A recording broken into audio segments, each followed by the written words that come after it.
The Spanish announce table. Tim! Yeah. What an episode of AEW Dynamite. If you're listening to this later, we are doing a special episode. We're recording live immediately after AEW Dynamite. The reason is I have a flight to catch tomorrow. I'm going to Las Vegas, so I won't be available, and we don't like to do the solo shows if we don't have to. So we gave you a special treat. So if you're listening to this later, that's why we're so pumped. We just got off of Old Man Hardy doing his Swanton, and Stinger, oldest man in pro wrestling, still getting his all, shit in, as they say it. And I'm just jazzed up, man. I tell you what. How are you, Tim? Whoop, whoop, whoop. I'm doing well, man. I'm excited. The AEW Dynamite was great. I'm excited to get into all that, all the fun stuff they did on there. The show was a party every time. I think we say this a lot. I saw somebody on the Twitter say, everyone is over. And I think that was a very accurate statement. And I'm excited to get into that. And, of course, we have an annual tradition that we make predictions for WrestleMania. This is our eighth year doing this? I think so, yeah. I think it's our 8th time doing it. We're in our 8th year, so I think, this will be our 8th year doing it. Like, we're coming up on the 9-year anniversary even. Yeah, because the 30 was our first WrestleMania. Yeah. Right? Because that was when we had Jeremy Wyatt, and we were all like, Brock versus Undertaker. And we're like, Undertaker, duh. And then we look stupid. Hey, speaking of looking stupid, Maxcaster was in the first match of the night. Against CM Punk. Let's get right into our AEW Dynamite recap, because we do have WrestleMania picks. We do have a full recap of Dynamite, and we got the news and more other fun stuff coming up. So let's get right into it. It started off with CM Punk versus Maxcaster. Before we get into the match, I want to know, because it feels like this is the thing that you start off with, Maxcaster. What'd you think of the rap? We got a Will Smith line. Oh. What are you doing? That actually didn't go out over air. Oh, okay. I like it. That's cool. Yeah. So we got Maxcaster. So we had the Z-Pack line. We also had a Will Smith line. We had Joe Biden's son line. I can't remember his name. And we also got CM Punk has bad teeth. What'd you think of the rap before we even started the show? Or the match, I should say. But it's always fun. A Maxcaster rap is always, I think he always hits, right? There was the time he, maybe. He hit. Yeah, he hit. Like it. It just kind of was not, right? You know what I mean? I think, regarding the Maxcaster thing and cycling back to that, I think with the big news of which we will not get into, the Will Smith Oscar slap thing, I think people forget at times there can be two things that happen. The joke can be funny and in poor taste or you know what I mean? Like nothing someone like just doesn't like it. Funny is about like surprise and using wordplay and all that kind of, you know what I mean? Like it's a weird mix. Like, so the joke can have been funny and sometimes be like, man, I wish maybe I didn't say that, right? Like those two things can happen, right? Or the two things could happen is everyone thinks that is funny and the person that joke is about wants to smack you in the face, That can happen too, right? Like there have been plenty of jokes about my eyebrows and so many other things about who I am and what I look like. I heard 7 today. Yeah, and they're funny, but I still will smack you. I don't like it, right? Yeah. So again, we won't get into that. But Maxcaster had the rap. I thought he actually could have gone a little bit harder into CM Punk. It did start with the Will Smith and the Joe Biden son line, and I thought those were more pop culture things where it's like you could use those lines facing anyone. And when he did end the rap with the Z-Pack line, dating back to the CM Punk and Colt Cabana podcast episode that lives in infamy, I thought that was a good punctuation. But yeah, I thought he kind of let CM Punk slide for as good as Maxcaster is on the mic. But that was on the mic. Inside the ring, CM Punk, Maxcaster, did his job. I think we got, all our shit in, as they say, and CM Punk got the victory. What'd you think of the match? Yeah, it was a good way, I think, to kind of highlight, they've done this a lot in AEW, right, where they highlight a kind of up-and-comer talent and show that, hey, you can go, but I don't think this was this was nothing to write home about necessarily, right? I don't think anything was bad, right? I didn't think they oh man, they really butched that or or botch that that move here or there. So I thought it was fine. I thought it was good. And I mean, I just, you kind of know going into that who's winning, so I don't think I ever really get fully invested if we're pulling back the curtain, right? Yeah, of course. So after the match, Tony Schiavone gets in the ring, says, "Hey, CM Punk, last week you said, or you made the motion of a title around your waist. What does that mean?" And then CM Punk, oddly enough, was just like, "Hey, South Carolina, what does it mean?" And they just were like, "Yeah, title, Punk." Like, no one knew what to say. And then eventually we were just like, I don't know, just say his fucking name. Is that what he's wanting? CM Punk. So we just said their name. Side note, South Carolina, amazing crowd. No Green Bay. They were hot for everything. Kudos to them. But CM Punk was like, I don't know a lot of things, but I know a couple things. I'm going after the champion, and I don't care if it's Adam Cole or Hangman Adam Page. So, Tim, is that happening sooner rather than later, or do you think we get a detour and someone jumps in CM Punk's way before we get a championship opportunity? Well, I mean, the better storytelling is something jumps in the way, right? Like, I think, but you also run that risk of, does CM Punk get hurt, or does the crowd wear thin on CM Punk? So I think if you told me now, like, if you got in my ear and you were like his agent and you were telling me, hey, look, he's come back, he's proven he can still go, he's proven he can hold the matches, now's the time to pull the trigger, or we might run all those risks or something, like, you got to give him the title now or it's never, I could be convinced, be like, all right, all right, so like, I don't think it would hurt, right? Yeah, so let's have you have the pencil, as they say in the insider term. I'm booking him as heel to take it off Hangman. Oh. Yeah. Him. Yeah. I'm going to capitalize on that heat. It's going to be his Hogan moment. We'll get to it when the segment comes, because we are going in chronological order. But this Hangman thing, I'm getting mad at everyone but Hangman. Or unless if it's Hangman's idea and I don't know about it. But we'll get to that in a moment here. So we go backstage after the promo from CM Punk, and it's MJF and FTR in some NWO gear, probably paying homage to the Outsiders, specifically Scott Hall, who just recently passed away.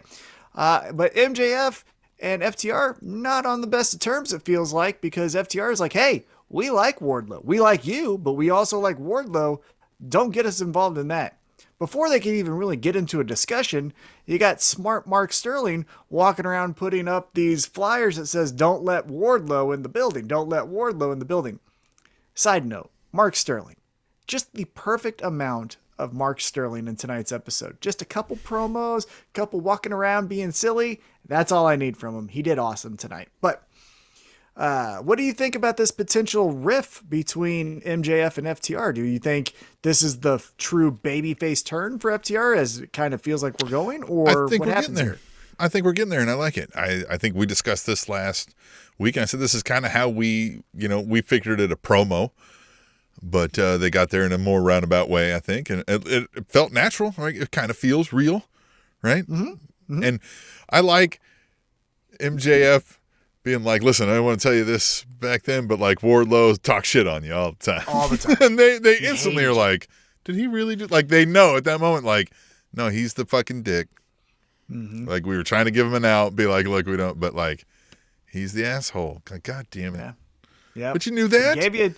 We gave you what you were signing up for with MJF? We gave you a chance not to hang yourself, MJF, and what did you do? You grabbed the rope out of our hands. What the fuck? That's essentially what he did, right? So, yeah, we'll get to that as far as post-match with FTR when they took on the Ass Boys. But before we get there, we go back into the ring, and we had Jay Lethal versus Jon Moxley. Not a lot happened here. It was more just a fun knockdown, drag-out fight between Jon Moxley, Jay Lethal. Jay Lethal, I felt like, was a little bit more physical than he usually is. Typically he likes to do the 1 and 2 and 3 and 4 and here we go and this and that. And in this match, it was more like, no, I'm going to punch you in the face. You punch me in the face. Let's see what happens. I bet you I don't fall. Well, he did.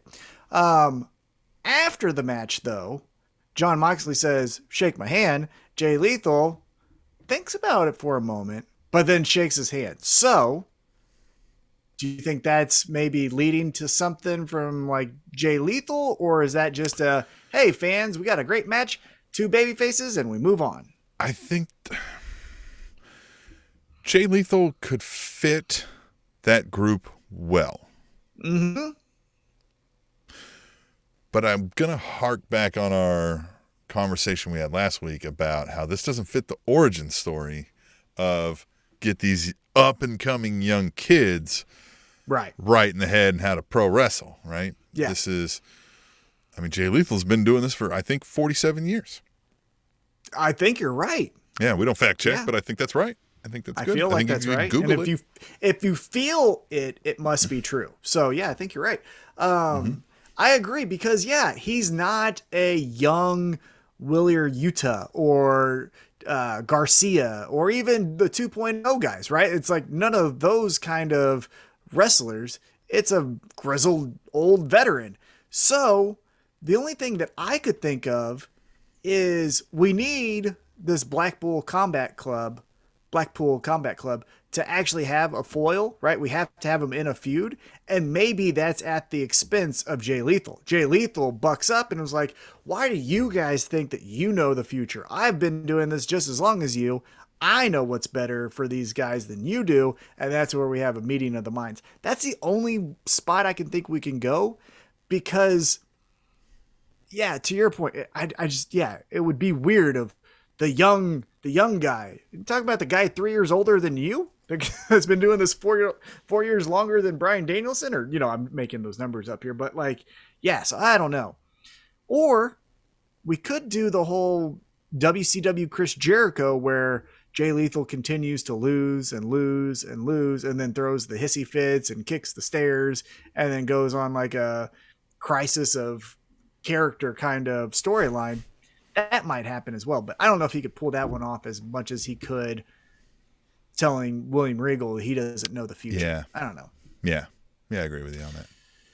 But yeah, so Moxley doesn't do much after that. He just moves on. And then after the match, we get a sizzle reel, a little hype video for Marina Shafir, who, fun fact, she signed to AEW. Now, again, if you're watching Dark and Elevation, you've seen her wrestle there a couple times. She's formerly of NXT, formerly of the UFC, married to Roderick Strong, all the fun stuff, but she's being positioned as this badass. Oh, I'm coming in here. I'm putting knuckles to chins here. I tell you what, everyone's getting fucked up. I don't know. What do you think about her? Yeah, I'm also not hyped, I guess, if that's the proper word, right? Like, I don't know. I don't know where we're going to go with that. I don't feel like Marina Shafir is going to take over the world, right? I mean, hey, look, you book anybody right, they ought to be able to, So I know that we're doing the Hikaru Shida, Serena Deeb Fight Forever storyline, which I love, and I do love it. However, if we're putting Jade Cargill up against this total badass, I don't know if Jade Cargill can, get as nasty as her opponent, the monster, in this case, Marina Shafir. I think that could be better told with Serena Deeb, right? You position Serena Deeb a couple more times, and then you say, again, foreshadowing a little bit here, but Jade Cargill for her 30th match has to beat Serena Deeb. Now I'm more intrigued because I'm like, well, shit. Is Serena Deeb going to end the streak? Is she going to become the new TBS champion? There's a little bit more intrigue than just Marina Shafir, who, and I'm not trying to be mean here, kind of a low-level MMA fighter, and also kind of a low-level pro wressler. So I don't know if she's setting the world on fire, because where Ronda Rousey sucks and she is god-awful, that she could legitimately beat the hell out of every woman on that roster. It's not a debate. With Marina Shafir, even though she has mixed martial arts training, I think Tay Conti's kicking her ass. You know what I'm saying? And so yeah. And then also she's not the charismatic enigma, to steal Jeff Hardy's tagline there, but she's not this, cult of personality that's going to set the world on fire. So I think I would have done Serena Deeb, but we'll see what happens. Serena Deeb is way better. Yeah, Serena right? Deeb I is mean, always the answer. that's true. Serena Deeb is always the answer. Yeah, Always the answer. Then we get back into she the ring. should And use that. Yeah, she should use that. Serena, you're watching. Thank you so much. Thanks for tuning into the YouTube. Take it. Live. Free of charge. Yeah. We are live. Serena Deeb knows what you should know, and that is that we are live every Thursday or Wednesday nights doing this right here for you. You can jump in and chat with us. We're also simul stream on the Twitter at Table Show. Ooh. Hit us up there and use hashtag Tweet the Table. But you were saying. Yes. So we get back into the ring. It's the Ass Boys, the Gun Club, Billy's Kids, whatever the fuck we're calling them, taking on FTR. MJF jumps on commentary. And this match was really, essentially, the backdrop to Wardlow is here. And he comes in and he takes out security. I will say, the thing I do like is it's not the unstoppable monster that he does get through like 6 or 7 security guys, but it's one-on-one kind of confrontations. But it's not the Braun Strowman where he like dips down and then pushes out and they all fall over and it's like Wardlow then walks towards MJF. It's like, no, legitimately 14 guys are going to take him off into the... I like that more realistic approach, right? Like you're not getting through 5 security guards, right? Like you're just not doing it, right? Yeah. Brock Lesnar might get by them to just quickly, but like you get subdued, right? Like it's exactly. Realistic. Yeah. And the way they did it with the, like he's approaching each one by one, that is more realistic, right? You and me come face to face. I punch you in the throat. You fall down. Next guy comes. I kick him in the dick. Haha. Now I'm going through. That makes sense. But when it's 14 guys, no one is getting through that. So I like that there is a little bit of that realism. MJF tells him, "Get out of here, pig." He keeps on trying to push over this pig kind of mantra. Not buying into that. I will say, though, that Wardlow was over, right? When he gets into the crowd portion, he's Wardlow's over more than anyone else. But what stuck out to me was Wardlow going full 80s coked up pro wrestler facial expressions coming down the fucking steps like he was Ultimate Warrior on a 3-day coke binge. It was fun. I liked it. Yeah, I will say, I like Wardlow. I like the presentation of Wardlow. The story is very interesting. I think we all kind of know where it's going, which is a fun ride to be on. I know that Jake Hager, I've said, is the most WWE AEW wrestler there ever has been, and I still stand by that. But if I was grabbing anyone from AEW's roster and just plug and play, it's Wardlow. Like, that guy is a WWE wrestler. I'm not saying like he sucks. I'm not saying that. I'm just saying like the presentation and everything is WWE. Yeah, absolutely. Like he would be Wardlow over there. I'm surprised like it's a WWE name. Right. Everything like, is WWE. Just except they'd have him dancing by like month 4. Oh God, yeah. They'd have him come out with Sasha Banks and Naomi, and they just all have like a spirit dance. R-Truth would come out and dance with them. Yeah, good guy. All right, but hey, FTR gets the victory. But stay tuned for our WrestleMania picks. Yeah, we love that WWE. Sucks asshole. Hey, so FTR gets a victory. MJF tries to like raise their hand. They immediately are like, no, you don't get us in that. You almost cost us this match because you're bullshit. Like, get the fuck on. But then they do the whole, we all raise our hands. So we'll see where that goes. That should be interesting. I like this though, because everything we've gotten from FTR and AW is like, they don't get the wool pulled over their eyes, right? Like they're not one to take bullshit. Like they're going to call this out next week and they're going to be like, don't fucking gaslight me, bitch. Like, and this is going to be quick. I think this is going to be quick. Yeah, they're smart. They're not dumb. Yeah, I like it. Next up, we get, after a commercial break, Jericho Appreciation Society. Now, credit to them, there are little changes, right? Daniel Garcia is now wearing the LL Cool J, whatever that cap is called, the cool cap. Yep. 2.0 is still, 2.0 is still doing their hammed up. Yeah. Oh, they've turned it up even some, which is great because we love them already. And I look, if Jericho's going to get them on a higher spot on the card, then so be it. Because I love seeing them. And Daniel Garcia's coming into his own too. Yeah, if he goes even more like flashy jacket next week, I'm all for this. I think I said this online to Kata, because he thinks, kind of like what I alluded to a couple weeks ago, that it's going to be the Jericho Appreciation Society going up against the Blackpool Combat Club, which is going to be awesome, right? Because of the two contrasting philosophies. But I think that hasn't been told to us. It's just us hoping, right? So that's more potential than actual, pen to paper or faces on TV kind of thing. So we're kind of just all that to say, I get Jericho, right? Whatever, he's the highest paid or now second highest paid or tied for first with CM Punk, whatever it is. So you got to get your money's worth out of him. But man, every week he's getting the longest fucking segments of the show. And this was another one. Now the payoff here was Eddie Kingston, Santana, and Ortiz. Haha, they are hiding behind the curtain. They beat him up. We're getting to the ring. Numbers advantage. JAS get over. They beat up Eddie, Santana, and Ortiz. But could you have not done this on Rampage? Could you have not done this on Dark or Elevation? Like, it served nothing. Yeah, Jericho's the name. I think they think like, and then there might not be wrong if people are flipping the channels and see Jericho. Yeah. But, it is. I think though, when people are flipping the channels and they see Jericho, even now that he's lost some weight again and he's, cleaned up a little, you're still going like, man, look what happened to Jericho, right? Like, it's still a little different, right? So I don't know that that's necessarily the greatest thing that they're after, but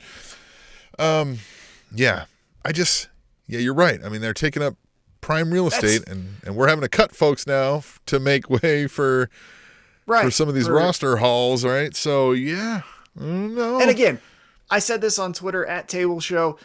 Everything in pro wrestling is better if Eddie Kingston's involved. And I still hold true to that statement. So I'm not saying that I did not enjoy this segment because I saw Eddie Kingston, so it's automatically an A, regardless of everything else. Even.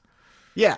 It's just, we'll get to. I'll put a pin into it. I'll bring it up here in a little bit. But as mentioned, we talk about Jade Cargill, and she says, who's going to be my 30th opponent?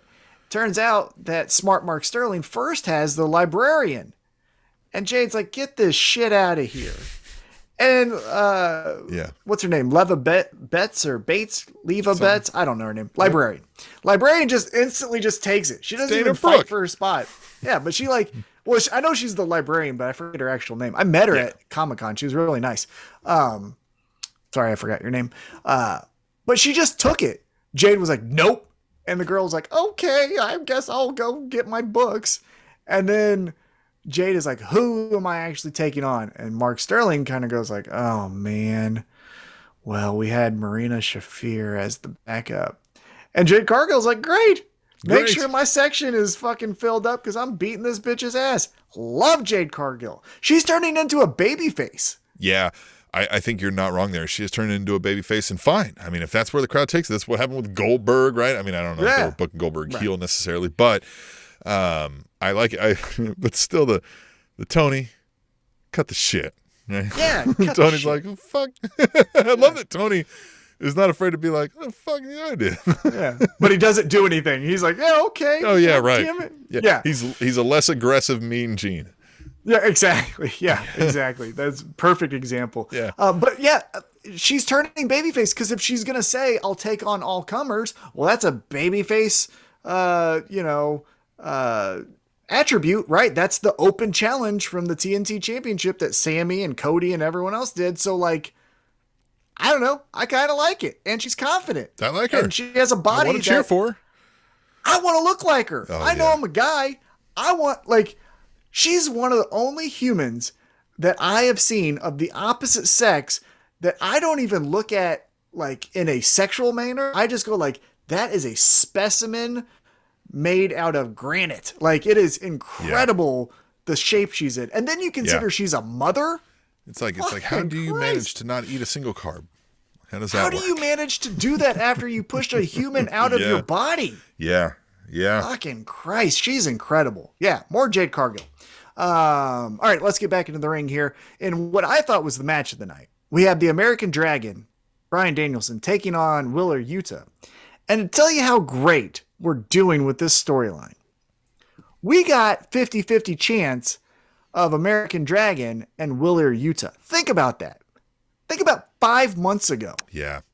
I tell you, hey, we're gonna have a match with Daniel Bryan at the time and this guy Wheeler Yuta, the new guy and best friends, and it's gonna be 50-50. Like, that's pretty incredible. Yeah, I agree with you. I was honestly a little surprised. Like, I know people have said, like, hey, we like this guy, and I was surprised at the crowd reaction. Now, I still hold that I'm like, yeah, great. He's athletic. He can do all the things. But, like, I'm going to need a story before I'm this is the guy, right? Yeah. And I feel like I'm getting that maybe here. So I'm a little excited. Well, the thing that I thought was interesting is, first off, the match was physical as all hell could be, right? I mean, both guys' chests were black and blue and purple and every kind of other color that happens when you break blood vessels. But throughout the entire match, William Regal was on commentary and just putting over Wheeler Yuta. Like, did you see here when Bryan Danielson had him in the submission, he moved his hand and that's what got him out of the submission. That's the kind of stuff we like. And it's like, well, then just stop kicking his ass. Just have him come in. I think we're live hearing his stream of consciousness being like, all right, maybe this is the kid. Maybe this is the first pupil, if you will, right? Or the first, whatever they would call a lackey for an old school English timey thing, right? Yeah, whatever they would, whatever the old English version of young boy is, which is right. Interesting. Anyhow, we won't get into that part of this. I really appreciate though the kind of like aggressive violence for spite that we're getting out of Bryan Danielson, right? Like the face stomps, right? The laughing about it, right? That kind of stuff.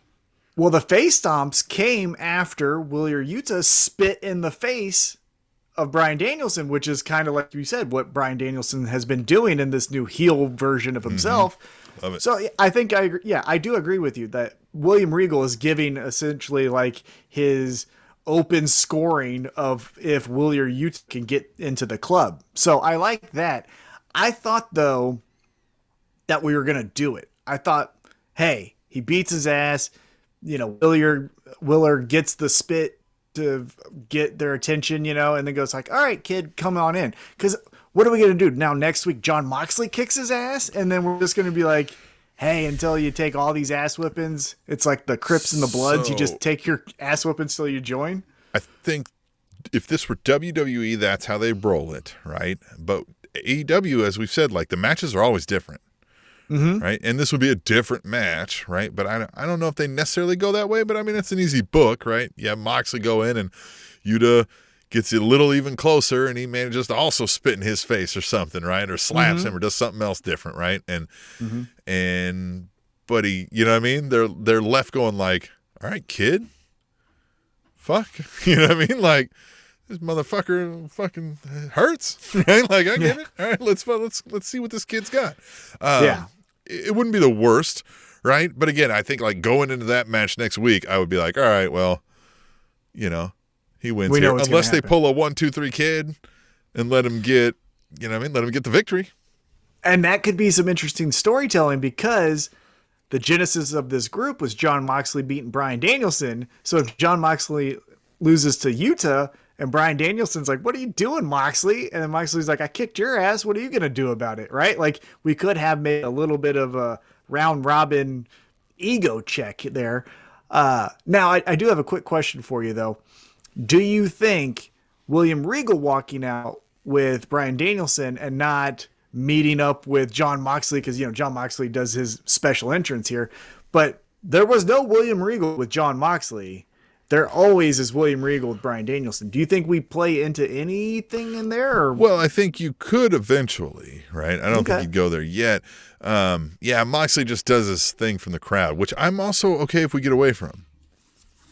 I don't know. I like it. I like when he throws the water bottle. I like how people are wanting to touch him, but also a little afraid Well, I of think it. Like for big events, maybe, right? Like, yeah. I mean, like, I get like that's what you always did with the Shield, and like, you know what I mean? Well, his is different. With the Shield, it was more like uniform. Like we come from here and we walk there. Yeah. Like with Moxley, he's kind of doing a hey, what's this shit over here? What's that? Oh yeah, right no, it's over definitely there? different, right? It's a little Yeah, there's more. some Yeah. chaos. It kind of makes me wonder if it wasn't his idea, the Shield thing, and then they took it over, and like he's like, no, this is how we should have fucking done it. Right. Yeah. I do get if you're running a I'm a man of the people thing, you always come from the crowd, right? Which he doesn't explicitly say that, but I feel like that's kind of Well, who Moxley is supposed to have been. Yeah. And that's the interesting thing that I also see with this group is, you know, AEW tells you the right side is the baby faces, the left side is the heels, and Jon Moxley does his own thing, so we don't really know. However, still up until, you know, this episode, it's Bryan Danielson and William Regal walking in through the heel entrance. So I don't know. We'll see what happens there. I just checked the chat. I hadn't been checking the chat, and hot damn Tom, it's exploding over there. Devil Vamp had said, OMG, Jade has body karate. Like that line. He also said, no idea who Yuta is and was, but goddamn, this match was awesome. Would be better if we carried the story forward. And Jeffrey Todd said Wheeler versus Bryan was awesome. Welcome, Jeffrey Todd. Devil Vamp says Yuta looks soft. Ooh. No. Jeffrey Todd said spitting in Bryan's face was pretty defiant, and Devil Vamp responded, so agree, and a great reason to bring him into the team. Love it. Thanks, guys. Thanks for joining in on the chat. Yeah, keep it going. Yeah. I agree, though, mostly that, like, I like seeing Yuta, you know, this is advancing a storyline, in my opinion, right? This is, it's kind of, like, I think we can predict it, is my only negative of it, so I'd like to see maybe something that I'm not expecting.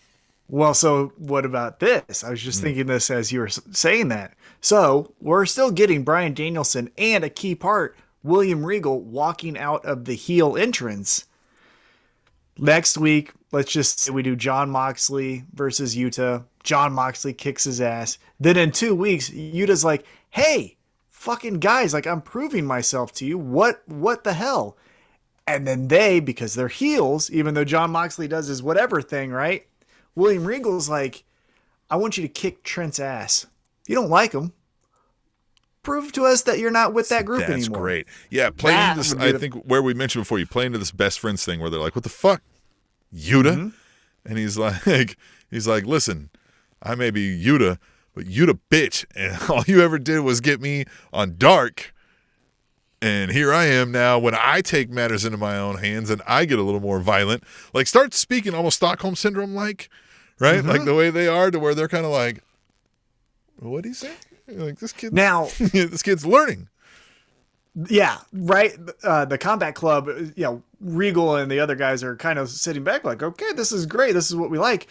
I think the thing that stinks, breaking kayfabe for a second, is Trent versus Yuta. With that storyline will be fun because Trent can put on a match with anyone and make it 5 stars, as they say, right?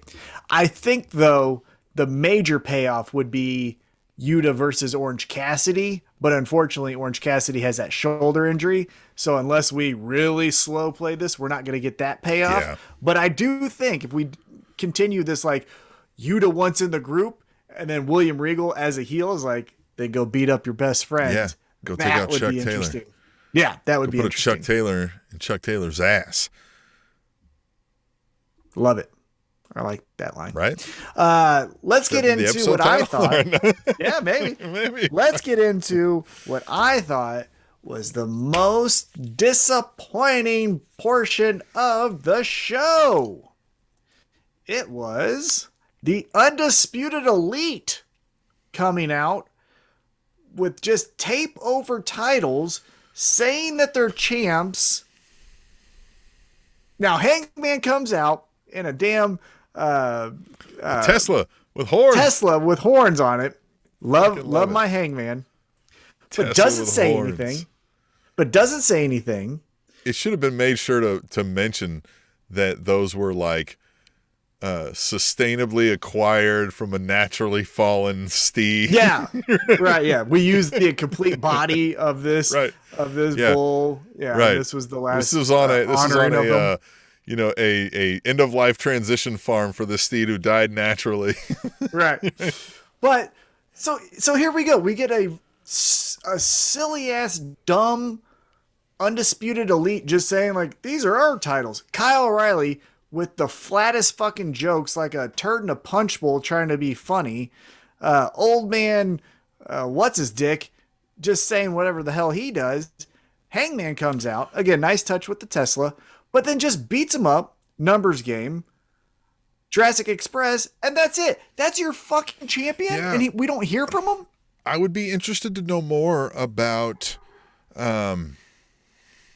like, who's really pulling the triggers on these storylines. Is this a Tony Khan decision, or is this Adam Page being left to be like, I'm going to do this? Because, as I've said, like, I don't know that we've gotten the Tony Khan with the, like, I'm going to say John Cena, but not like he's that low. But you know what I mean? Like the John Cena type champion, right? I'm the babyface champ. Now I'm the white meat babyface.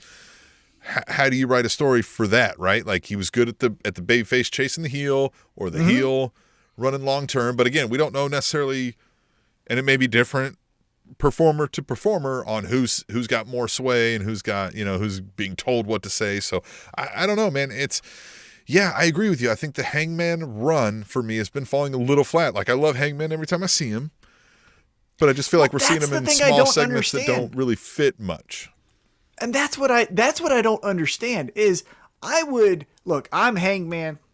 If you're watching YouTube, check this out right here. I am Hangman till I die. This is my guy until anything says otherwise, right? Or anything happens otherwise. Every time, and what I was going to say here is I would understand if he's coming out and people are sitting on their hands, or it kind of is like Kyle O'Reilly's promo skills and not that great.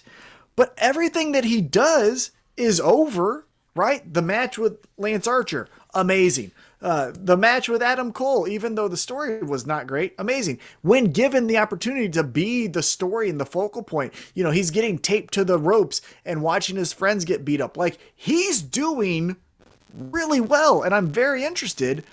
But then, like what I was saying earlier, he's our champion. We haven't heard from him, but we got to hear back-to-back week promos from Jericho just saying the same fucking thing twice? Who's the champion of this promotion? Like, I don't fucking care to hear what Jericho says about his goddamn hair extensions and platform shoes because he's too short. Like, fuck out of here, man. Yeah. I want to hear Hangman. He's the goddamn champion. He's the one that gets the cheers. Fucking put a mic in front of his mouth. I want to hear his motivations, and I want to see more story from that. Yeah. Fuck out of here, Jericho, you bitch. The story, not him. The fucking, it's just dumb. Yeah. Love it. No, I don't disagree with you on that. Like, yeah, I think we could do more with Hangman. And the undisputed elite. Here comes the Undisputed Era. Let's just say what it is, right? The coolest group in NXT history, right, and all the stuff. And they come in, and the first thing that they do as like a real faction here, without the Young Bucks associated with them, is steal titles for a day and then just get them taken back from them. Well, and so let's discuss fucking that, dorks. right? Like, so, yeah, you're right. This is a complete pluck of the Undisputed Era and place them into AEW, right? Mm-hmm. We lost Roddy, but we kind of lost Roddy already, even over there. Who cares? Roddy the Body, right? Like, all that nonsense is gone. But they haven't changed anything. It ran for a long time in NXT. It was dead there. That's why they ended it there. Mm-hmm. So just carrying it over here, I that's how I'm left feeling. I'm like, yeah, man, this died over there. Like, I don't know if you guys, like, it would be one thing if they were like, well, we were really hindered from doing what we wanted to do, and that is this, and it was something different. But this is the same exact thing. Well, and it's even the worst of the end, right? That is a 1980s, or early 1990s Repo Man. Yeah, that's a Repo Man storyline where he took your belt, but then you just took it back. And that's supposed to be the fucking coolest group going right now. Yeah, that's what's getting me hyped for 2 title matches, right? The tag team title matches, and this feels like a bad build to a Survivor Series, right? Yeah, It's just not good. But Yeah. let's not harp too much. Let's get back to what we were talking about here. AEW Dynamite. After the commercial break, we just get a standard promo here. We get Thunder Rosa talking about how she's the first Mexican-born women's world champion. She takes a shot at Britt Baker, saying pillars will fall, but foundations are what companies are built on, and I'm the foundation. I like that. However, Nyla Rose, it's like, bitch, I've been here since day one. You ain't the foundation. Nyla Rose, I said this on Twitter, she could be the best short promo in AEW because she gets in, she's believable, she gets out, you know exactly what she's talking about, and that's it. 100%. You don't need any more. She hits that mic, you know what I mean, hits the camera, looks at and is like, after having just like full back block somebody into the wall, right? Mm-hmm. Just looks and is like, I'm going to fucking stomp my foot through her tits and I'm going to take the title. And then walks off, and, you know, Vicky's there to laugh, and you're like, shit, she's going to stomp her tits out. Like, it's going to happen. Yeah, and it's not, you're not confused, right? There's no subtlety. It's not like, well, do you think she doesn't like Thunder Rosa? Or, like, do you think they're going to be friends? No, like, you know exactly what's going to happen with a Nyla Rose promo. I think she's amazing. So, after that, then we get an FTR cutting a promo. And they say, hey, let's stop fucking beating around the bush. We're the best tag team. Those fucking dorks with the long hair, they think they're the best tag team. They're fucking not. Let's do this again. Young Bucks, get in that fucking ring. We're going to punch you in the mouth. Go suck it from the back. Let's fight next week. Or whenever it is, right? I love this. But this is where I don't understand. Let me back up here because I want to misspeak. When you do Hogan versus Rock at WrestleMania 18, Hogan was already established as an all-time great to everyone. Your grandma, your sister, your friends at school, everyone knows who the fuck Hulk Hogan is. And at that time, and still today, everyone knew who the fuck The Rock was. So when you say icon versus icon, that doesn't need a fucking title, right?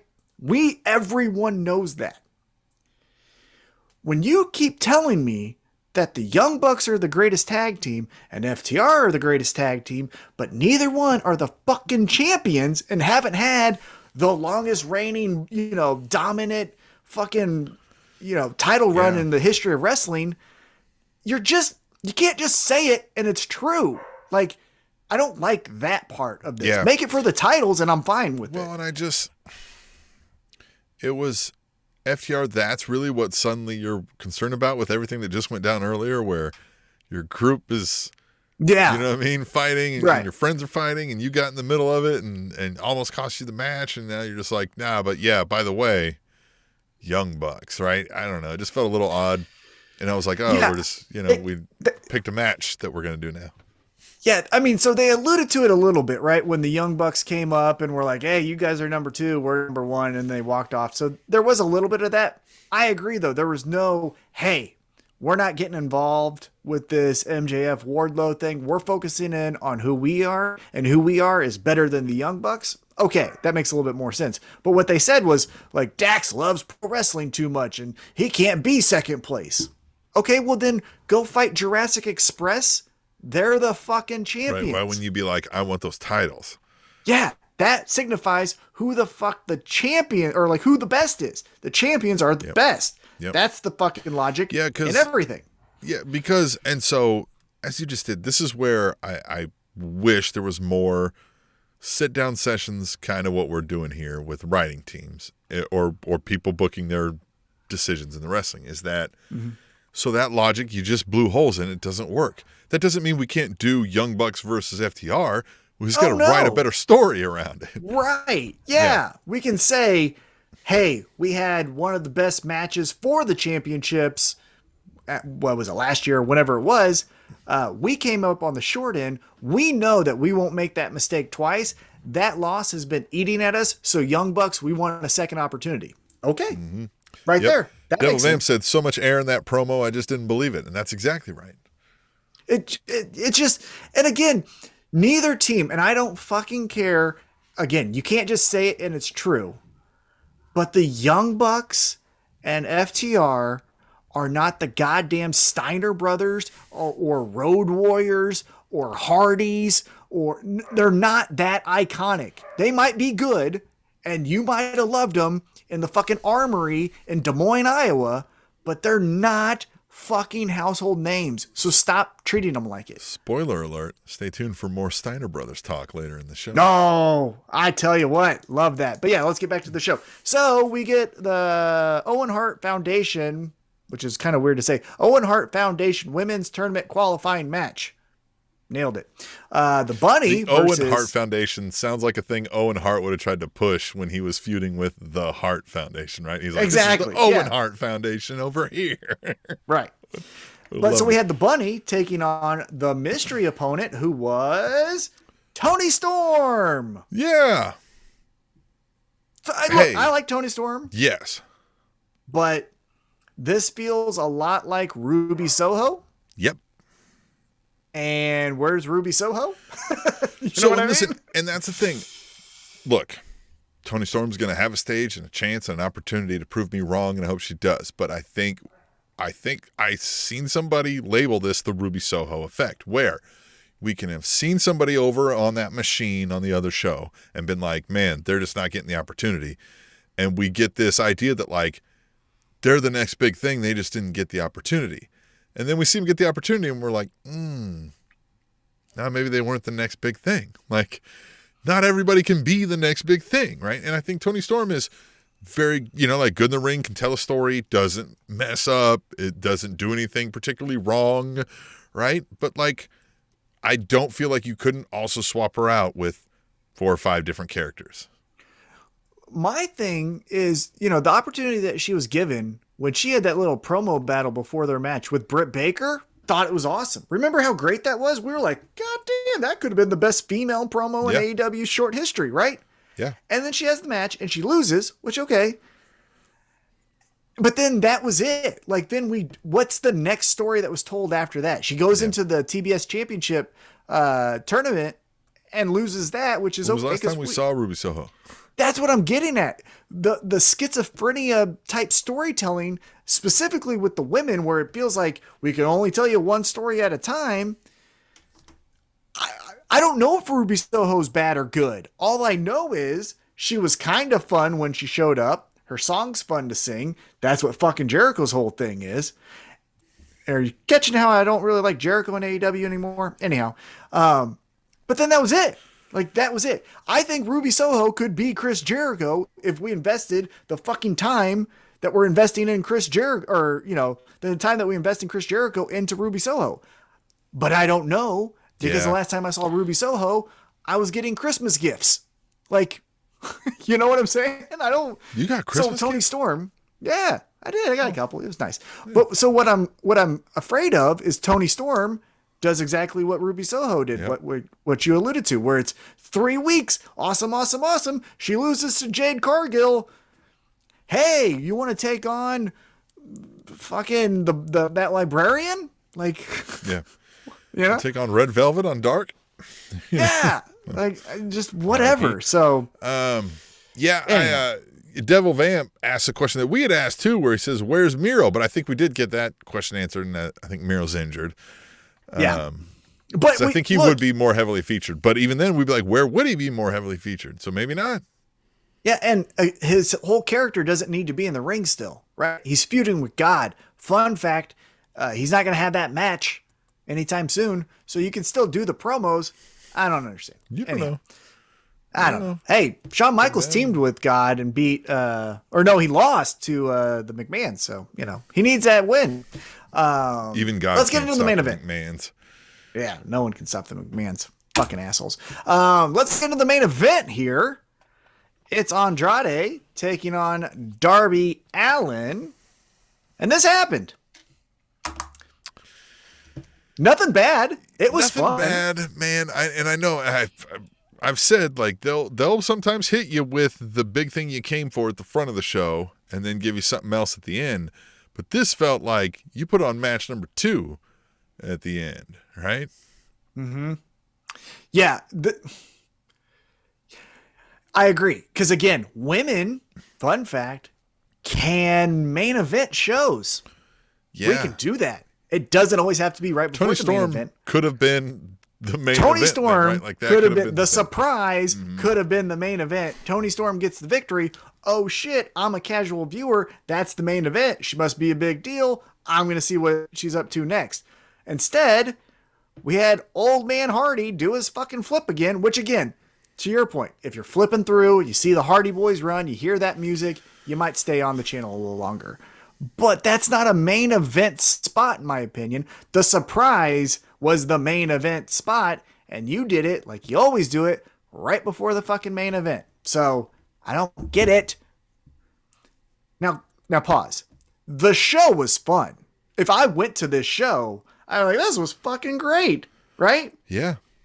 But from a critic's perspective, it wasn't thought out that great, and there's some holes that were punching through it pretty easy. But that's not to say I didn't enjoy it, right? FTR versus Young Bucks, I'm going to watch. I think that's going to be a good match.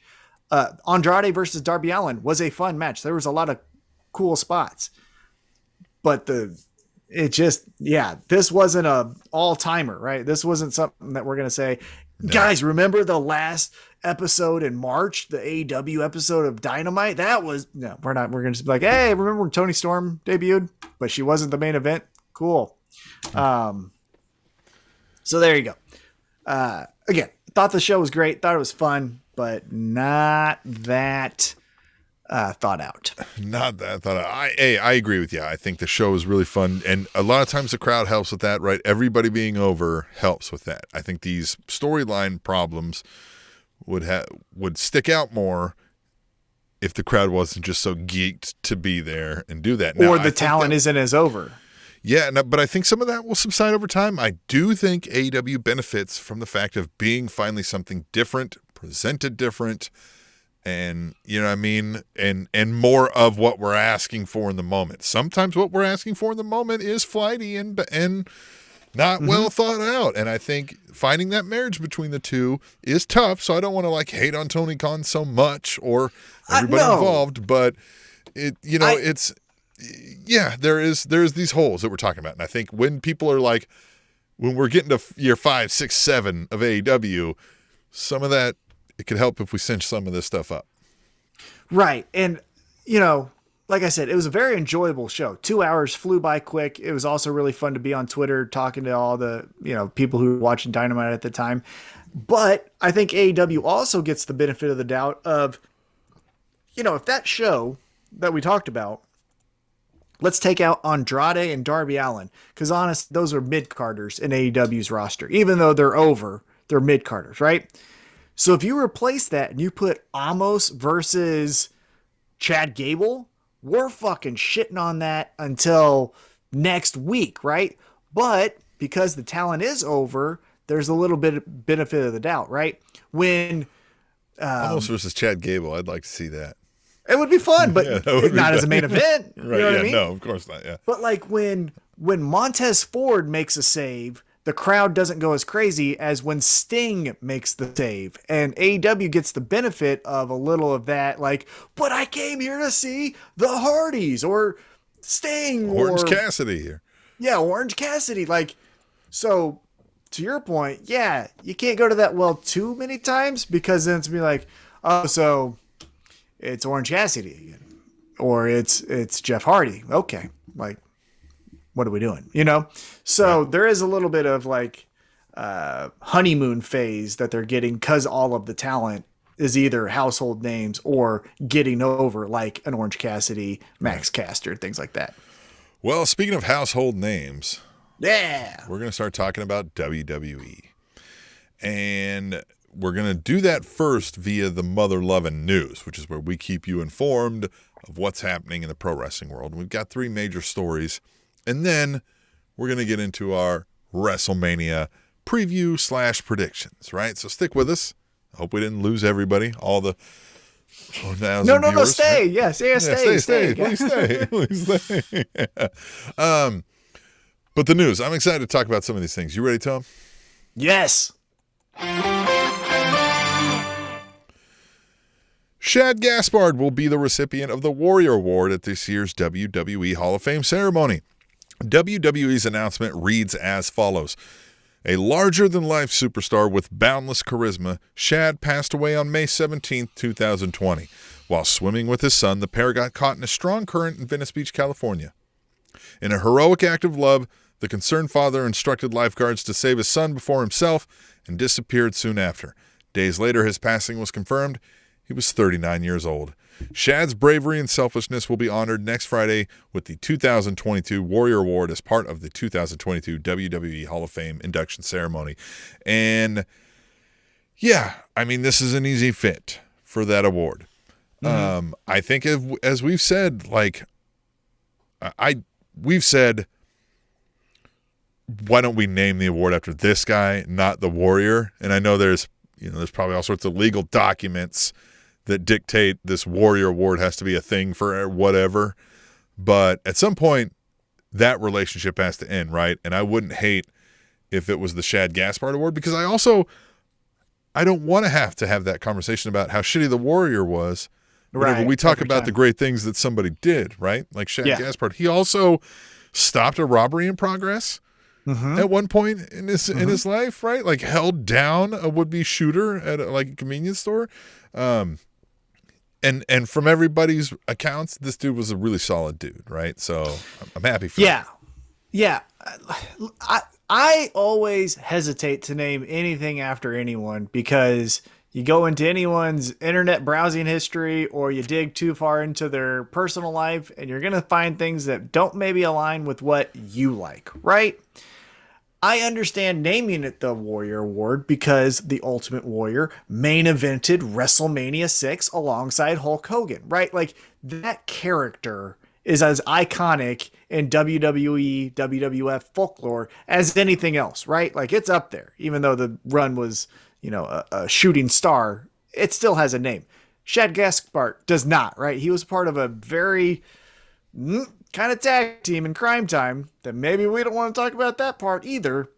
And he never, I can't think of the main event match he and his tag team partner had, right? Right.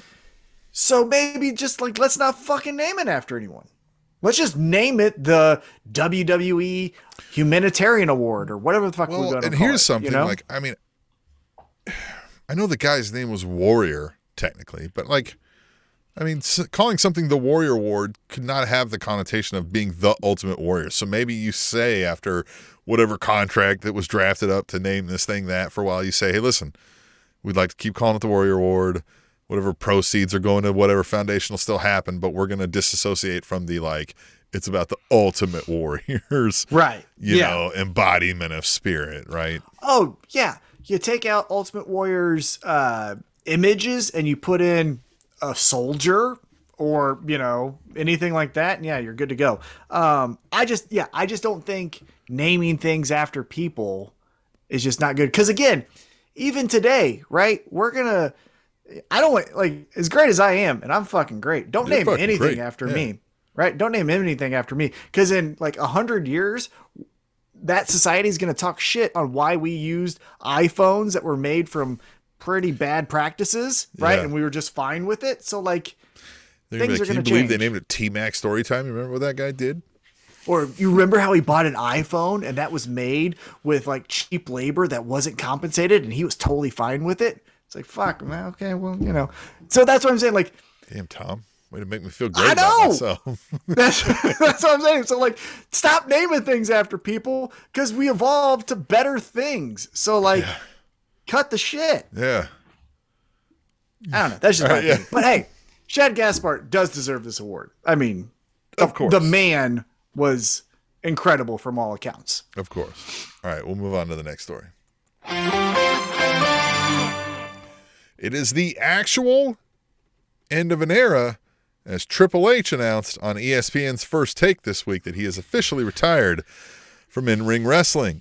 I say that because of the end of an era match. Now all the participants are finally... All right. Triple H said he caught pneumonia last September and visited the hospital after coughing up blood from his lungs being inflamed. Triple H suffered heart failure while in the hospital and now has a surgically implanted defibrillator. So yeah, he's done.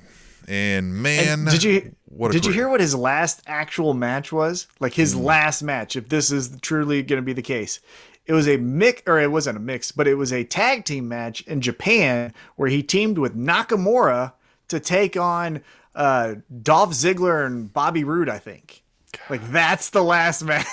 You know what I mean? So it made me reflect, and this is not, I mean, we tragically lost the life of Scott Hall recently, which is not the same as, a Triple H retirement, but it made me reflect then upon that career of Triple H. And man, I'm going to say he's probably in my top 5 of performers then at this point. Like, as I had to think back, like, if I went back, like, if I'm going to think back to all the wrestling I've ever watched and all the stuff, like, if I was going to pick the 5 that I can watch of their catalog again, Triple H is probably in there. Yeah, as far as like, hey, put a match on, we got to clean the living room, but we need something on. A lot of the stories. You remember the Wrestling is Wrestling video? Like, Triple H was there for a lot of WWE from mid-90s through, mid-2000s, right? Where he was the star of the show. Yeah, 97, I would say, because that was when he was like the mid-Carter with DX. From 97 to arguably 2010 even? Well, even in 2010, wasn't he? Like, well, no, yeah. Yeah. 2012. But then even then, he had the match with Roman Reigns a few years ago in the main event of WrestleMania, so it's not like he was ever gone. Yeah.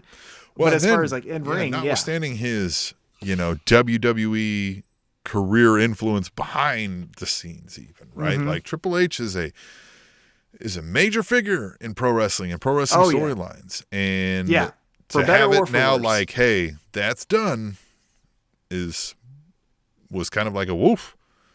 That is the end of an era, right? Like, now I will say the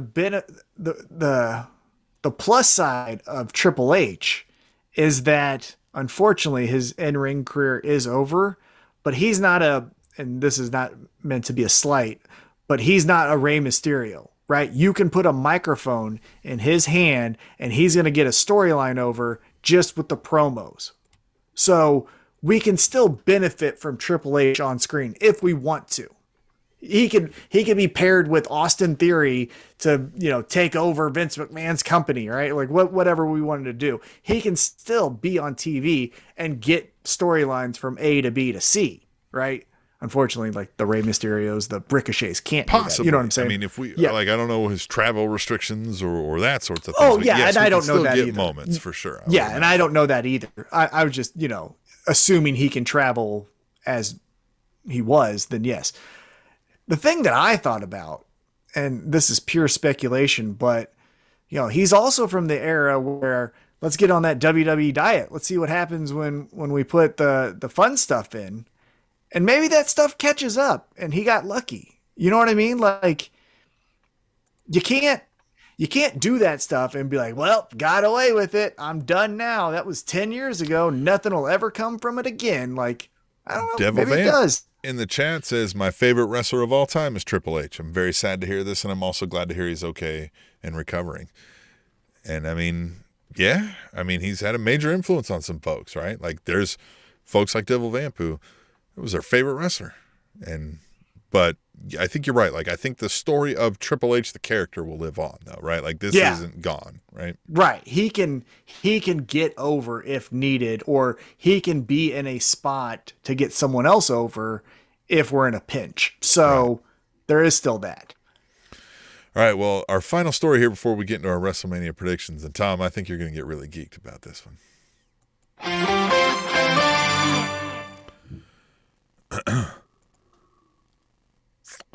The Steiner brothers will be inducted into this year's WWE Hall of Fame class, joining The Undertaker, Vader, and Queen Sharmell, and, Shad Gaspard getting the Warrior Award. WWE's announcement read as follows. This is a bit lengthy, but I'm going to read it out. The most successful of tag teams must be completely in sync and possess an ability to almost read each other's thoughts. Arguably, no one can find that level of connection better than family. Enter celebrated University of Michigan alumni Rick Steiner and Scott Steiner, sibling competitors who donned on the headgear and or mullet, and introduced an innovative in-ring style that helped them fight their way to the top of the mountain. The Steiner brothers first joined forces in 1989 and grew to become the face of the tag team excellence as one of sports entertainers' most celebrated tag teams. Together, Rick and Scott lit up NWA Mid-Atlantic and NWA WCW, where they used their impressive mix of amateur and professional wrestling to capture WCW tag team titles 7 times and the United States tag team titles once. Their success was not entirely limited to the Atlanta-based organization, however. During their brief time in WWE in the early 90s, the pair quickly made history by appearing on the first episode of Monday Night Raw in 1993, battling the Head Shrinkers on the grandest stage of them all at WrestleMania 9, and winning the WWE Tag Team Championships twice. Following a short tenure with ECW in 1995, the Steiners then returned to WCW in 1996, and their impact was undeniable as they battled elite opposition like Harlem Heat and the Outsiders for the WCW tag team titles. And so love them. Awesome, love them. Right? It's my favorite tag team of all time. From 91 to 96, can't no one fucking touch them in tag teams. I don't give a shit if you're the Rockers, the Hart Foundation, Road Warriors, Harlem Heat, any of you fucking tag teams. Go watch their matches. It's timeless. It's fucking timeless. Yeah. You put them in with Doom. You put them in with the Freebirds. You put them in with the Skyscrapers. Any fucking tag teams you could think of, they're gonna fucking get over. They're awesome.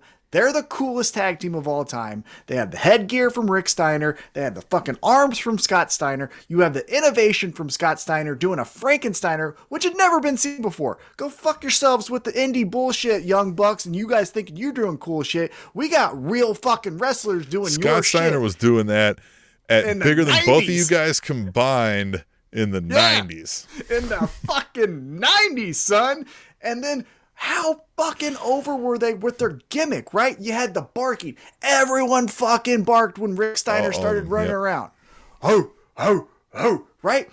The fucking best. The cool singlets, all of it. So the best. Similar to Scott Hall, as we discussed at length a few episodes ago, you can't fake cool at some point. And the Steiner brothers just had cool down.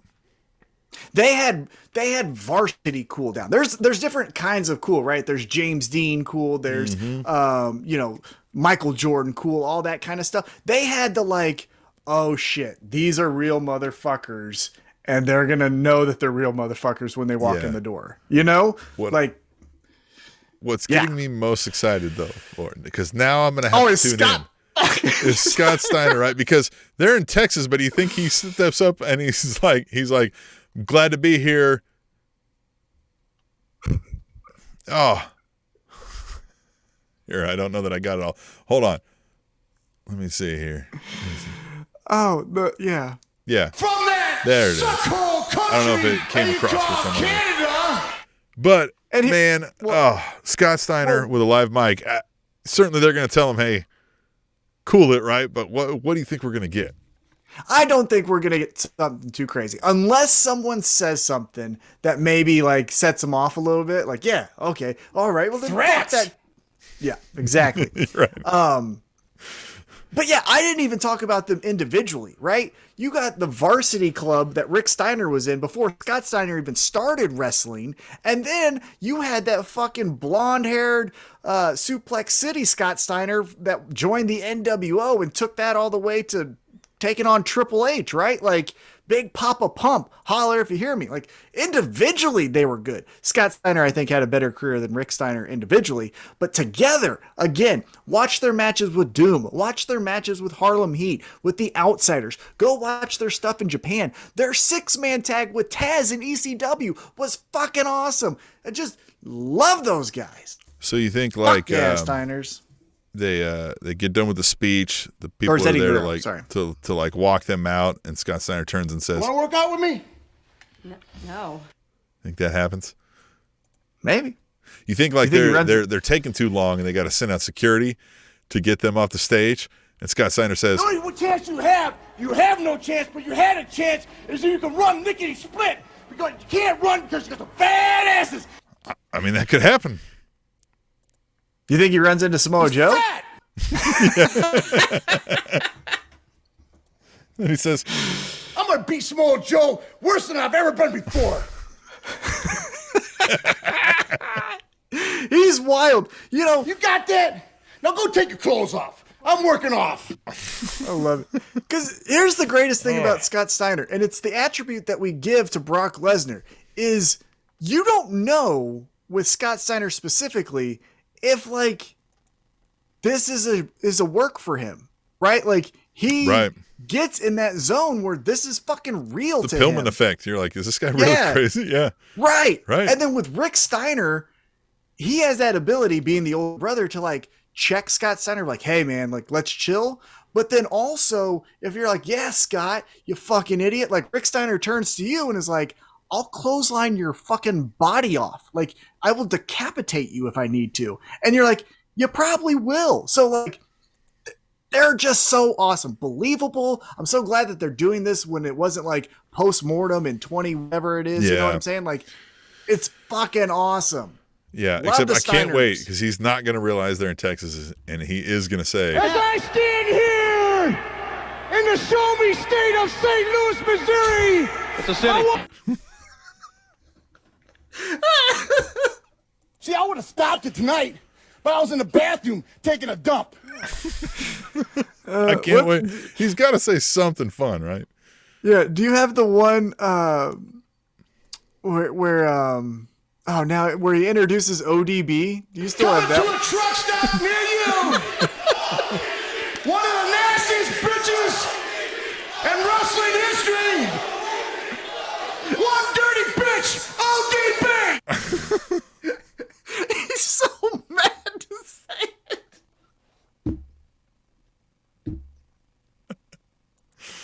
Oh, he's the best. As you people are mesmerized by the greatest body in the world. Yeah. God, he's the best. I think we could do a whole episode just playing his clips. He's It's still the a best. fat bastard. Oh God, This I one? love him. Introducing first, hailing from Dunkin' Donuts, from the great state of obesity. Oh, Scott Steiner. He Yeah, hates I'm super fat excited. people. I'm super excited about him. You know what I mean? On stage. We've seen him in other interviews where he's normal, right? Like he's not. And he going will. crazy. I think he'll be Yeah, more I think he'll be subdued. fine. But I do think if someone in the crowd, let's just say it's Miz, right? Because Miz likes to stir up some shit. If he just says like, I don't know, Triple H's speech is better than this, like that, setting off Scott Steiner is him super being easy. Like, you know, where you were like, I think maybe you said this to me off air about the Chris Rock thing, where he was like, "Ooh, I could just like." Scott Steiner's going to be like, "Oh yeah, that's why we fucked Mrs. Mom the other day." Right, yeah, like he's gonna say the open secrets that we don't know about. Easily could happen. Now, who's gonna induct him? Is it gonna be Braun Breaker? That's what I assume, right? Devil Vamp's asking us, what do we think about Stone Cold and KO main eventing the first night of WrestleMania? And I tell you what, we're about to get into that right now. Real quick, I asked you, Yeah. is it Braun Breaker that's going to be inducting the Steiners? Ooh, I didn't see who's gonna be it? inducting. I would Yeah. assume, because Braun Breaker's their next big guy, right? Like, give him. And now, That'd be can he cut smart. the promo? That'd be smart. I mean, he could probably tell some stories, right? But I don't know who else might, right? I don't know who's like, because that's also a personal thing for them, right? So we have to know, like, who are they okay with? Who's friends with them? You know, You know who could? Because for a quick minute, it was their manager, Ted DiBiase. Remember that? Remember, It was Ted DiBiase and the Steiner brothers taking on the Outsiders, and that's when Scott Steiner turned on him, but they had a little time period where it could be him. Yeah. But I think Braun Breaker. I think it's just short, It's a good sweet. fit. Hey, when I was a kid, these guys were wild, loved them. That's why I'm doing this. Here they are, right? Something like that. But let's get into WrestleMania. Yeah, because we're running long here. Let's get into it. All right, WrestleMania 38, the granddaddy of them all, is happening. It's a thing. You excited? No, but this is what gets me nervous, is they are notorious now in the last 4 to 5 years of, hey, this buildup, we don't give a fuck. But at this event, we're going to throw everything at you and you're going to love it. That is what I think may happen, is where they're like, who gives a fuck about the go home? That's just you dorks talking amongst yourselves. What we're going to give you at the show is, you know, boom, boom, boom, boom, boom. And then it's like, what the fuck? The Bray Wyatt Firefly Funhouse match, right? The lead up to that was fucking bullshit. But then that match was fucking mind blowing, you know? So, yeah, you're not wrong. Yeah, and well, we'll go through it here, right? I'm on WWE.com, so the order's all over the fucking place, right? Who knows what's happening here, but I'm just going to go from the bottom up, right? And we got Johnny Knoxville taking on Sami Zayn in an anything goes match. I don't like that. I don't like that. Here's why. I don't like that. Well, here's why. Because if it's anything goes, two thoughts come to my mind. One, Johnny Knoxville is going to say, throw me off of X, right? Who gives a fuck? Let's have me go jump. I'll do it. And then he's going to fucking die or something seriously bad is going to happen, right? On the other hand, it's, hey, Sami Zayn, this is a jackass guy. You got to do something wild. And then he's like, okay. And even though he's a trained professional wrestler and one of the greatest in the world right now, still to this day, he's going to do something outside of his element and break his fucking leg or something. Well, I just think, or he's going to get the damn, who was the Santino treatment, right? Like, I think he's going to get dumped in a fucking pool of bull semen. And, you know, Knoxville stands over him with, you know what I mean? With a crew of fucking misfits.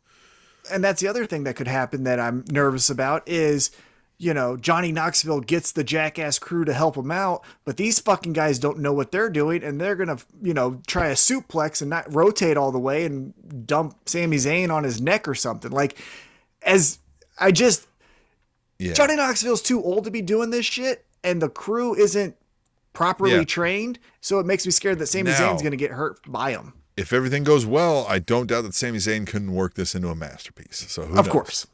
Who knows? If this is a match, if this was for the Intercontinental Championship, I would be more excited. But when you tell me it's anything goes, I think they're going to try to go to 1,000%.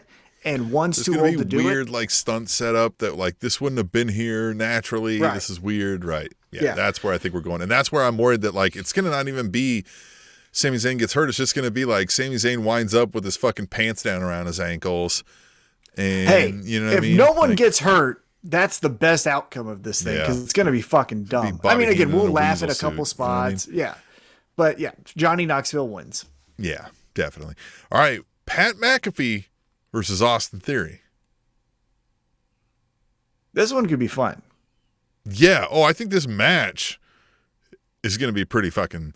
The thing here is, I mean, Austin Theory's not a rookie as far as wrestling goes, as we understand. No. Right? Like, he's new to the stage here. But, like, Pat McAfee is also not trained wrestler, right? Like, I mean, he's trained and he put on an amazing performance. So with it's Adam interesting Cole. how this story is, like, laid out and how the charisma goes between these two guys. So, yes, this could be amazing, but I'm also like, ooh, this could be a stinker and a dud if they don't hit right on some things. I think it's going to be a fun, physical type of match where, like, you know how Pat McAfee jumped to the top rope against Adam Cole? He'll do something like that. I honestly think this is where we're going to see old man Vince thinking that he's going to be the biggest pop of the night. He's going to do some bullshit swerve on Austin Theory, and we're going to be like, okay, so now you hate him? And Pat McAfee wins. Pat McAfee wins, and Austin Theory gets the, you should have expected the unexpected from Vince, and who gives a fuck? Yeah.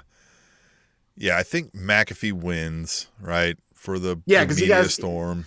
Well, and he has to go back to commentary, and it's on two different shows, so he's got to be like, hey, everything's great. It's not his style, like, right? Like, he's a shit talker, so him winning over Austin Theory, and they continue this Austin Theory is a fucking dope thing. Yeah, definitely.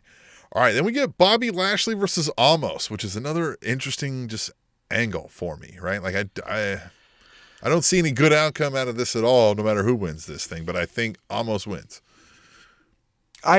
Here's, again, Almost has never been taken off his feet, right? No one's Right. fucking taking him off his feet. You could have built that to this match. Instead, Bobby Lashley just shows up, shoulder checks him, almost falls down, and there's the fucking match. I don't know. I think Bobby Lashley's going to try to do some strongman thing, but his shoulder's not 100% healed. He's going to hurt himself. Amos is going to probably fall on him. Amos wins. I think Bobby Lashley wins, but I wouldn't be shocked if they have to call an audible because Bobby Lashley's no, the shoulder's fine. It would be the thing for them to do to just like ruin this whole Amos thing. Oh, that's Bobby Lashley slam him and win. Well, because I think they want to do Bobby Lashley, Brock Lesnar again. Yeah. And so you got to have Bobby Lashley slam the Giant. I feel like, we talked about it, like you have potential in Amos, but it's like not close to there, right? Like you've got a lot of work and a lot of effort to put in, and you're going to fuck it all up if you don't put the right work and effort in, and I don't have faith that they're going to do that. No, yeah. I got Bobby Lashley. All right, the Raw Tag Team Championships are on the line when RK Bro takes on the Street Profits and Alpha Academy in a triple threat match. And I kind of feel like Alpha Academy wins this.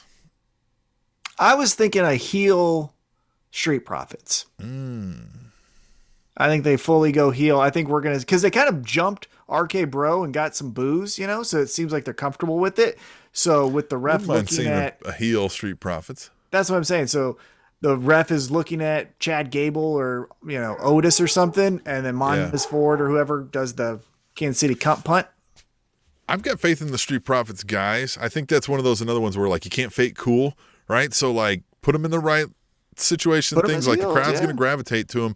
And the problem is the uber scripted nature of everything there, right? Like I feel like these guys are better off if you let them be the cool guys without forcing the cool thing that you want them to say, right? Yeah, they're cooler when they're just themselves, not when fucking solo cups are falling from the sky every week. Right. Yeah. So, but I think Alpha Academy probably wins. I just like is more, you know what I mean? I'm going Street Profits. Yeah. Yeah. Women's Tag Team Championships are on the line, which are still a thing. Queen Selena and Carmella versus Sasha Banks and Naomi versus Rhea Ripley and Liv Morgan versus Natalya and Shayna Baszler. These are all teams? These are all when did these all become teams? Whatever. I don't even know what to think of this. I'm going to say champs retain. I don't know. Sasha Banks the biggest name, so I got them. Yeah, I think Sasha they Banks want and Sasha Naomi. Banks. Yeah, I think they want Sasha Banks on both shows for a little bit. So Raw, SmackDown, Raw, well, yeah, SmackDown. because Rhea Ripley already had the tag titles, right? So did Natalya, right? Yeah, I got Sasha and Naomi. Zelina and Carmella are the champs, right? Are they there? And then, and then Sasha can turn heel on Naomi, and then that's when we get their feud, right? But we got to have Sasha on Raw and SmackDown, Sasha on Raw and SmackDown, and then whatever we want to do. There you go. Boo.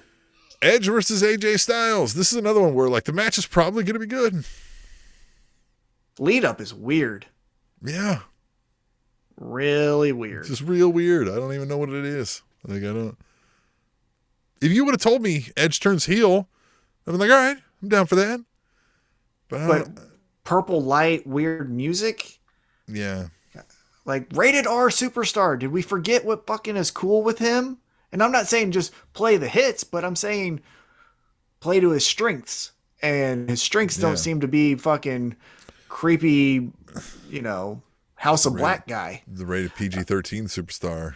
I know. I don't know. I got Edge. Yeah. I don't. Either way, it wouldn't shock me. I got Edge. All right. I'm reading this in the order, right? So some of these may sound like I'm reading it right off their website. The WWE Championship, Brock Lesnar versus the Universal Championship, Roman Reigns, winner take all championship unification match. We're going on a big one here. Who do you think's pulling this one, right? Roman. Yeah. Man, they really love them some Brock. There's been some moments where we've thought, but I feel like this one's different. They're really all behind Roman Reigns. This is what? I don't know, 3,000 days running now that he's been the champion? Yeah. Something like that. And Brock has lost. I mean, he lost, 2 years ago to Drew McIntyre? You know what I mean? So it's not like he can't lose at WrestleMania. Well, Did you hear the uninspiring name they're going to name the title? It's just the WWE Universal Championship. Or the Undisputed WWE Universal Championship. I wouldn't be shocked if it's a DQ and neither guy fucking wins and they just keep their titles. And then they go and say, like, we can't do it again. And so then Brock, you stay on Raw, and Roman, you stay on SmackDown. So Paul Heyman has a new person and fucks the match up, goes off with a new person, and the two are left. You know what I mean? Yeah. Staring at each other like, huh? I still got Roman. Yeah, I think you're right. That's going to be the main event of night 2. That's going to be the very last match. But yeah, as far as this order, who gives a shit? But I got Roman. This is all out of, this is a weird order. Yeah. SmackDown Tag Team Championships on the line. The Usos versus Shinsuke Nakamura and Rick Boogs.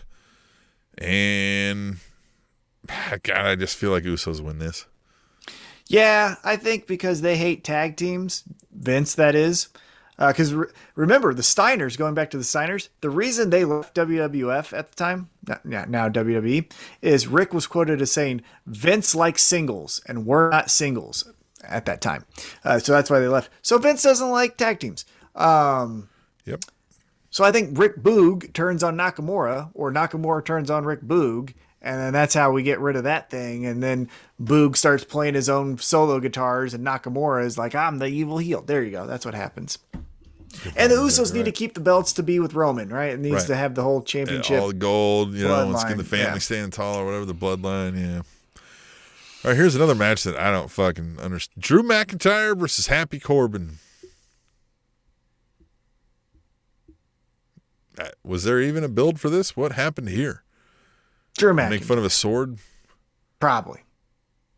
Drew McIntyre. Definitely Drew McIntyre. Yeah. Happy Corbin takes the big L here, right? Like, he's more embarrassed than Sami Zayn in a pool of bull semen, which is totally what's happening. That wouldn't shock me. Xavier Woods and Kofi Kingston are also trying to get injured against Sheamus and Ridge Holland. New Day. Definitely New Day. No. I got the Irish guys. Really? Yeah, because they got Butch. They got Pete Dunne, so that's Butch. got to be something strong. So, yeah. The fuck did they do to my boy, Tom? Yeah, because Bruiserweight wasn't going to get over. They couldn't even. Fuck did they do? They didn't just call him Dunn. You know what I mean? Here's what's bothering me with, like, WWE with these name things, right? Like, all of it. I completely can wrap my brain around the idea of, like, listen, you're coming in, you wrestle on the independents, your name is Mark Smith. We're not going to use that name. We're naming you Pete Dunne, right? I don't know if his real name is Pete Dunne, whatever, right? Pete Dunne now, you're in NXT. But then they go like, okay, you're coming up from NXT, you're moving to the main roster, we're going to now call you this. Like, that's fine if you never tell me on the WWE main roster programming that NXT is a thing and never show me NXT wrestlers. Like, so Pete Dunne coming, like, I know who the fuck Pete Dunne is. And I know, like, they at least halfway tried to say, like, you guys know him as another name. Right. I know him as Butch, but like, man, you just make me want to, like, fucking just get out of here with that. Like, I don't care. And and look, there aren't a whole lot of people talking about the blight of Irish Americans right now, but, like, I mean, how stereotypical must we be where we've got, like, suspenders and fucking bowl hats? Come the fuck on. I know. Why do they look like they're in a Sherlock Holmes movie? And the thing would be is, like, if Peaky Blinders was the #1 show in the world, okay, we want to play on that, but, like, that's not it anymore. You know what I mean? So yeah, fuck them. Back them. Yeah, but I got the Irish gang. I got Gangs of New York. All right, I'm going New Day. The Mysterios are taking on The Miz and Logan Paul. And conventional wisdom tells me the Mysterios make The Miz and Logan Paul look like jackasses, but, like, it's Logan Paul. I could see him being like, I'm fucking getting over here. No, I think he actually gets pinned. I think they're gonna be like, Seems oh, like he a got good pinned. sport. Like he wants to play along, right? Like he's not he's a full of himself celebrity, but he doesn't seem like he's only full of himself, right? Like he knows how to have a good time. So yeah, you're probably right. The Mysterios probably win this, right? But it has to be Rey Mysterio that pins Logan Paul. I think he would not the fucking kid. Miz takes the pin. No, I think they're gonna pin Logan Paul. You think Paul gets pinned? But because this is how I think they're gonna do it. They pin Rey Mysterio has to pin Logan Paul. And then, because Logan Paul goes away, then Miz goes like, I never lost. That guy was dead weight. I'm the Miz. Or you get, they pin Logan Paul the next night on Raw. They're making fun of the Miz. Miz is like, you pinned him, it wasn't me, right? Like, he was a bum. And then all of a sudden he comes out and he's like, tap, tap, oh, I'm a bum. And now we get Logan Paul face run for the next event, Miz. beats up on Miz for WrestleMania Backlash is probably what, right? Isn't that what they named the fucking thing now? Probably. No, that's what they called it. WrestleMania Raw. WrestleMania Backlash and WrestleMania Raw, right? Exactly. So I think we're gonna get Logan Paul now the face, like, bitch. You know what I mean? You weren't there. That's why you didn't help me make the save, motherfucker. And now, here comes the Logan Slam or whatever. Yeah. All right. The Logan Lariat. That's what we call it. So here we go.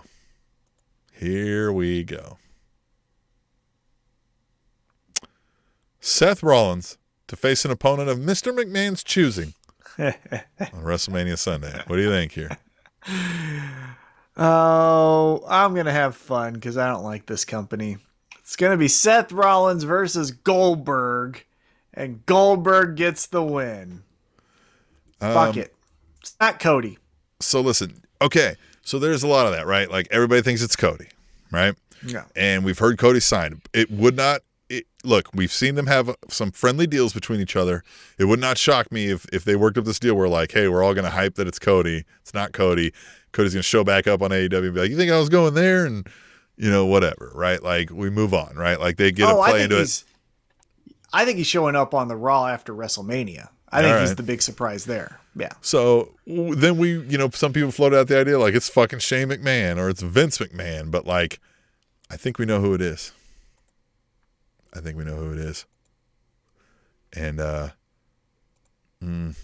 it's, 1 second. I've got it right here.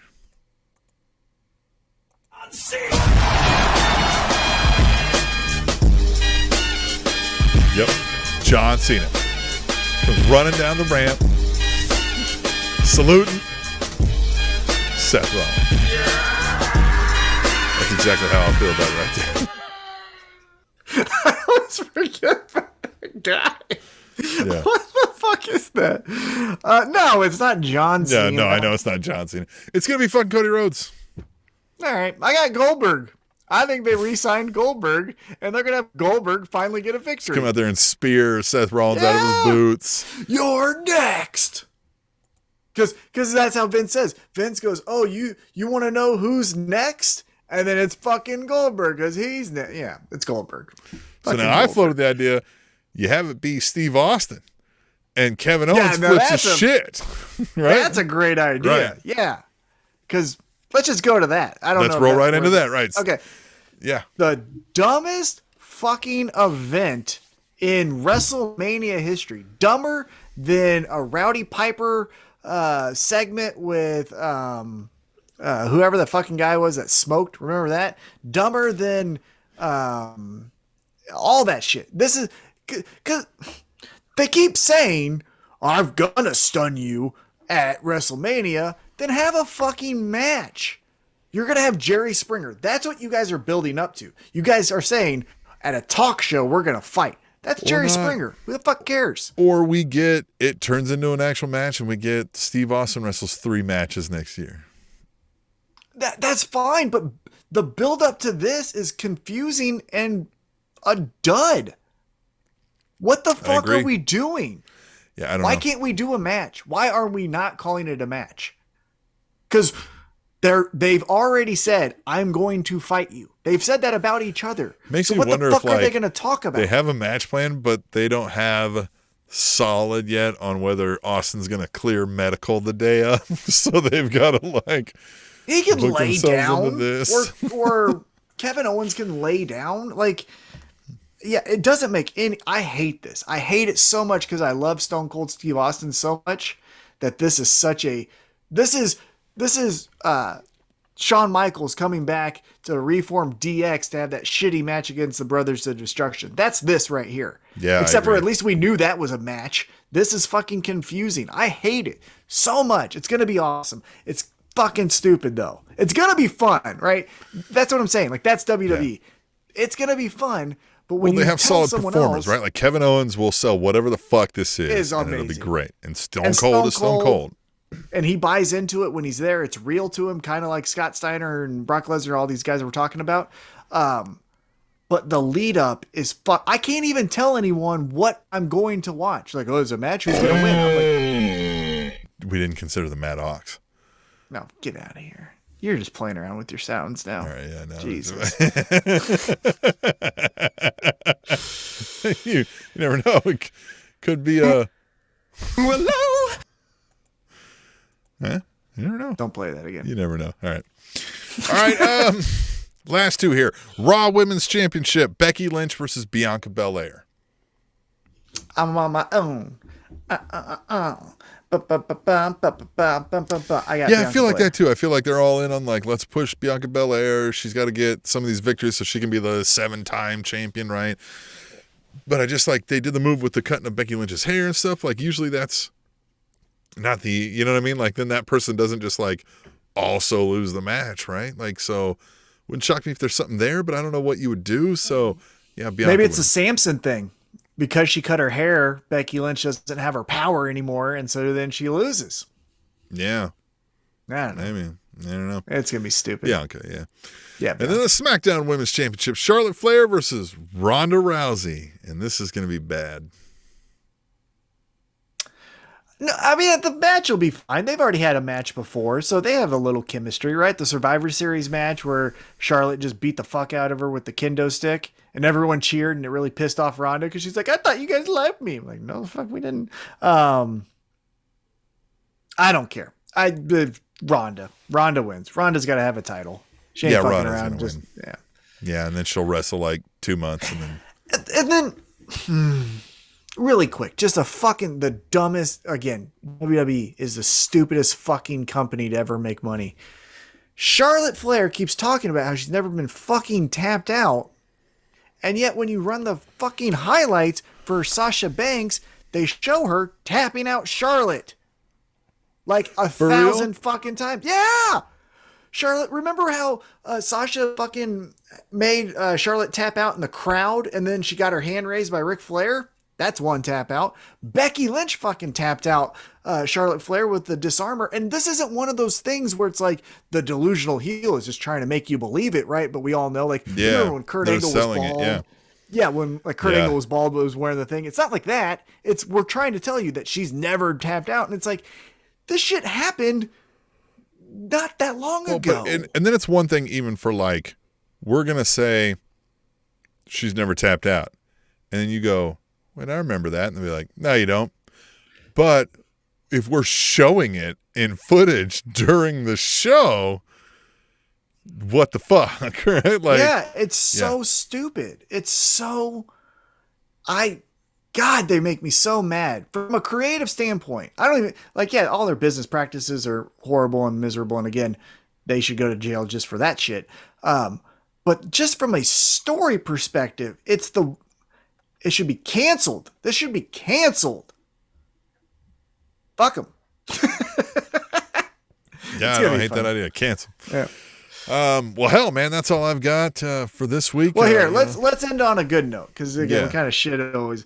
What's the thing or match that you're most looking forward to? Well, I'm most interested in how they play this Stone Cold thing, right?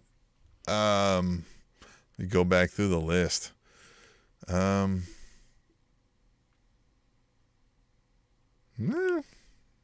Maybe that's it.